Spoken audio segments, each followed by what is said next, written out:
La technologie ne sauvera pas le monde, mais on ne sauvera pas le monde sans la technologie. Chaque mois, Objectif 2050 explore les innovations au service de l'environnement et du monde de demain. Une série spéciale de Monde Numérique en partenariat avec EDF, acteur majeur de la transition énergétique. Dans cet épisode, on s'intéresse à la décarbonation des entreprises.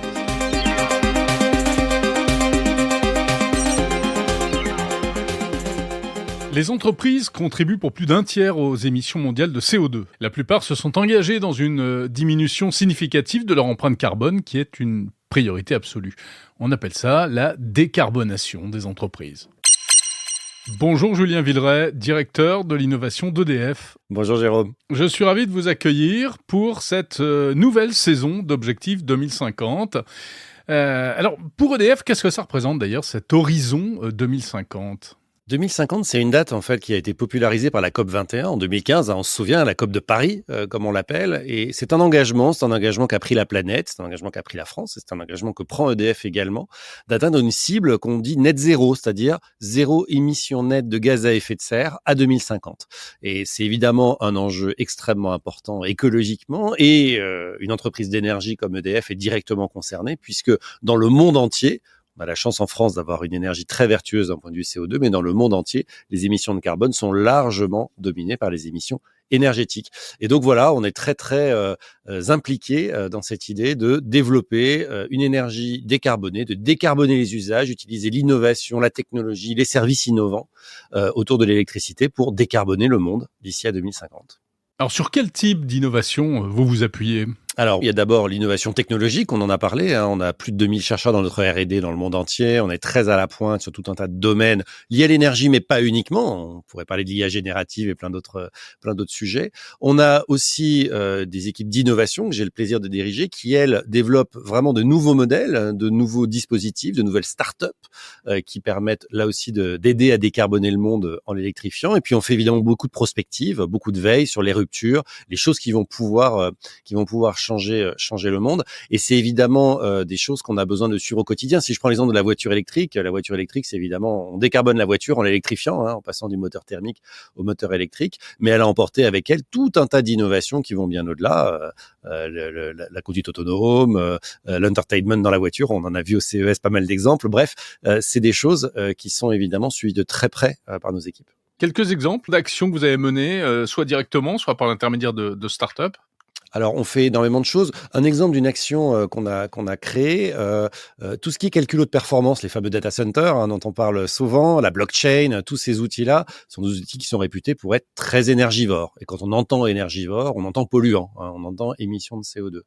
Nous, on a inventé un modèle à travers une start-up qu'on a créée, qui s'appelle Exaion, par exemple, qui est un modèle de blockchain, de calcul de performance, de data center vertueux, c'est-à-dire alimenté avec une électricité sans CO2 ou bas carbone et situé dans des zones géographiques où on maîtrise les données. Suivez mon regard, on sait que c'est quelque chose d'important, la souveraineté des données.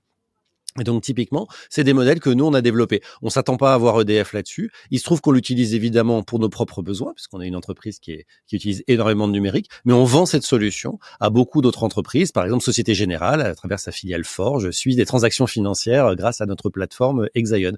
Donc, c'est vraiment ce genre d'innovation très concrète qu'on met en œuvre à travers nos investissements. Et puis, il faut dire aussi qu'on investit, nous, directement, énormément dans des startups externes, dans des projets qui ne sont pas directement menés par EDF, mais des projets qu'on a identifiés comme étant des projets qui peuvent faire bouger le monde, bouger les choses autour du CO2. Donc, on a vraiment une activité mixte, j'allais dire. C'est on crée nos propres projets et puis on investit dans les projets des autres, ceux qui nous paraissent vraiment pertinents. On a quand même investi 500 millions d'euros à date dans ces différentes startups, donc c'est pas rien. C'est vraiment des choses concrètes.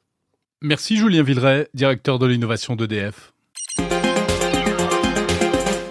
Alors justement, on va s'intéresser à l'une de ces startups qui est accompagnée par EDF. On va parler de décarbonation avec Lucie Ratti. Bonjour. Bonjour Jérôme. Vous êtes directrice générale déléguée de Urbanomy, qui est donc un cabinet de conseil en stratégie, énergie et climat.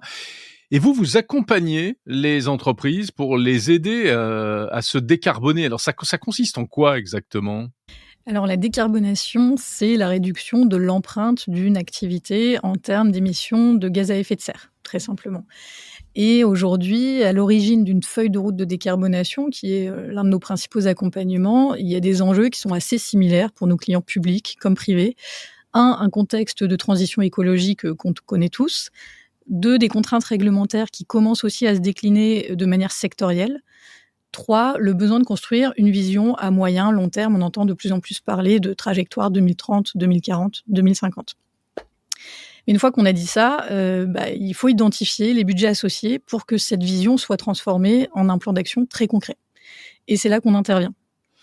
Concrètement, les besoins qu'on adresse, ils ont souvent un lien avec l'énergie, mais pas que. On voit de plus en plus que les organisations ont conscience de l'impact de leur activité sur le vivant, sur la biodiversité, sur le climat. Et donc, c'est ça qu'on attend de nous en termes de quantification de ces impacts et d'accompagnement pour les réduire. Donc, si on comprend bien, il y a d'abord une partie audit et ensuite il y a une partie stratégie véritablement et action. C'est bien ça? C'est exactement ça. On travaille par étapes. C'est-à-dire, la première étape, c'est d'établir la photo. La photo, le plus souvent aujourd'hui, ça va être un bilan carbone qui va comptabiliser les émissions de gaz à effet de serre d'une activité, ses émissions directes et ses émissions indirectes.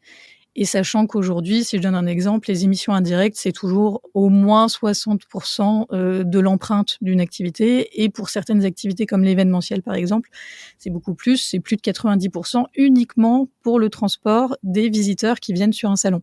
Donc, c'est compliqué pour certaines entreprises parce qu'en fait, leur empreinte, parfois, elle est majoritairement liée à des choses qui ne relèvent pas de l'activité en tant que telle. Donc, ils n'ont pas de levier sur la fabrication, par exemple, de l'événement, ou en tout cas très peu, où ça aura pas tellement d'impact. Et donc, finalement, comment agir sur les zones que je ne maîtrise pas, mais pour quand même avoir cette responsabilité en tant qu'acteur de réduire mon empreinte au global, au niveau de mon écosystème. Et alors, est-ce qu'on arrive véritablement à collecter des données réelles de manière fiable? Des données réelles, oui. Après, la collecte de données, c'est souvent le point le plus crucial au moment de cette étape justement du bilan, avec énormément de données à collecter. Il faut aussi choisir la bonne année de référence. On l'a vu avec l'année 2020 pendant le Covid. Bon, l'année 2020, c'est pas une année de référence très représentative pour de nombreuses entités. Donc cette partie-là collecte, elle est évidemment cruciale, et on travaille beaucoup justement à la fiabiliser et à créer une gouvernance de la donnée dans le temps pour permettre en fait année après année de continuer à collecter et à réduire les zones d'incertitude. Mais bon, ça c'est vraiment pour l'étape 1. Une fois qu'on a fait la photo, il faut vraiment poser le cadre également. C'est-à-dire, je connais mon empreinte, je sais que je veux réduire, mais quel est le cadre réglementaire dans lequel j'évolue? Est-ce qu'il y a des contraintes sur mon secteur? Est-ce qu'il y a des nouvelles contraintes qui vont arriver également? On entend de plus en plus parler de la CSRD, donc une nouvelle directive européenne qui oblige les entreprises à un reporting extra-financier avec de nombreux volets sur le climat. Et en fonction de la taille des entreprises, certaines vont être concernées très rapidement. C'est la même chose pour le bilan carbone qui est obligatoire pour les entreprises de plus de 250 salariés dès 2025. Et donc, à partir de ces contraintes, nous, ce qu'on veut, c'est vraiment permettre à l'ensemble du comité de direction de définir un niveau d'ambition au regard à la fois de ce qui se fait dans le secteur, donc que fait la concurrence, quel est l'état de l'art, et de là où se situe l'organisation à partir de l'état des lieux qu'on a fait en étape 1. Et ça nous permet ensuite de passer à la phase 3, le plan d'action, la feuille de route. Et alors là, comment faites-vous? Comment est-ce que vous décidez ce qu'il faut faire? Quand on arrive à cette feuille de route, on va travailler par scénario. Et c'est là que c'est vraiment intéressant. En fait, c'est d'imaginer les futurs possibles. Ce travail par scénario, on a tendance à en choisir au moins 3 pour justement pouvoir vraiment tirer des traits assez poussés. Le premier, souvent, c'est le business as usual. Donc, c'est, bon, si je continue mon activité telle que c'est prévu dans mon plan moyen terme, voilà où j'en arrive. Et donc, j'identifie les leviers sur lesquels je vais agir pour réduire mon empreinte. Mais si je veux pousser le curseur un peu plus loin, par exemple, si je me mets un niveau d'ambition maximale, si je prends l'exemple d'un acteur de fabricant d'équipements qui va utiliser des métaux et qui voudrait réduire son empreinte, il pourrait décider d'être uniquement sur des matériaux recyclés. Combien de temps ça va me prendre si je veux que 100% de mes matériaux soient recyclés? Est-ce que ma filière d'approvisionnement me permet de sécuriser le volume dont j'ai besoin? Tous ces impacts-là, je vais en tenir compte pour dessiner une trajectoire vraiment ambition maximale. Et je peux avoir la trajectoire plutôt minimum qui sera une trajectoire conformité réglementaire. Je veux juste être en conformité avec la loi. Je veux pas forcément être pionnier sur mon secteur ou le numéro 1 des équipements recyclés. Et voilà, du coup, la trajectoire qu'on va dessiner. Et à partir de cette trajectoire, le but, c'est vraiment d'en choisir une qui correspond aussi à la culture d'entreprise. Une question qu'on aime bien poser, c'est vous aimez être les plus gros ou vous aimez être les premiers ? Et en fonction de la réponse, ça nous donne justement un indicateur de est-ce que l'entreprise est plutôt une entreprise d'innovation qui aime tester des choses, qui aime être la première sur un sujet, ou est-ce que c'est plutôt une entreprise de pénétration qui veut avoir le plus gros volume sur quelque chose. Et ça permet justement de choisir des trajectoires qui collent vraiment à la culture d'entreprise pour leur donner toutes les chances d'être mises en œuvre. Lucie Ratti, est-ce qu'il y a des trajectoires purement de façade, je dirais, et purement greenwashing ? Alors, est-ce qu'il y en a ? J'ai tendance à dire que sur une trajectoire, un exercice de trajectoire, c'est surtout ce qu'on en fait. Donc une trajectoire n'a de sens que de voir comment elle est appliquée. Aujourd'hui, c'est le principal risque, c'est-à-dire qu'on voit de plus en plus d'entreprises qui communiquent avec des termes qu'on voit apparaître, les émissions évitées, le scope 4, les entreprises régénératives. Donc il y a un vrai piège potentiel à tomber dans ce risque sémantique qui est d'autant plus risqué que le 11 mai 2023, le Parlement européen a voté une loi contre le greenwashing. Et typiquement, une entreprise ne peut plus dire qu'elle a un impact positif sur le climat uniquement parce qu'elle a compensé les émissions de son activité, par exemple. Donc l'intérêt pour les clients, c'est vraiment de passer à l'action. Ces trajectoires, elles sont là pour ça. S'il n'y a pas de passage à l'action, en effet, ça n'a pas de sens. Et aujourd'hui, il faut vraiment réaliser qu'ils sont confrontés à de nombreuses inconnues qui peuvent remettre en cause le modèle d'affaires de leur entreprise. Je parlais des fabricants de matériel. Si on est face à un équipementier qui utilise des métaux rares, est-ce que ces métaux rares existeront toujours et seront toujours disponibles dans 10 ans ? À quel prix ? À quel volume ? Et comment j'anticipe en fait que la filière dont j'ai besoin, que ma filière achat, que ma filière d'approvisionnement est en capacité de me fournir ? Ou sinon, comment j'anticipe dès aujourd'hui mon changement de modèle d'affaires ? Nous, on accompagne vraiment ces réflexions stratégiques pour mesurer le niveau de résilience d'une entreprise. Ces trajectoires, elles sont là pour ça. Et ce sujet de la résilience, il est vraiment pris au sérieux aujourd'hui.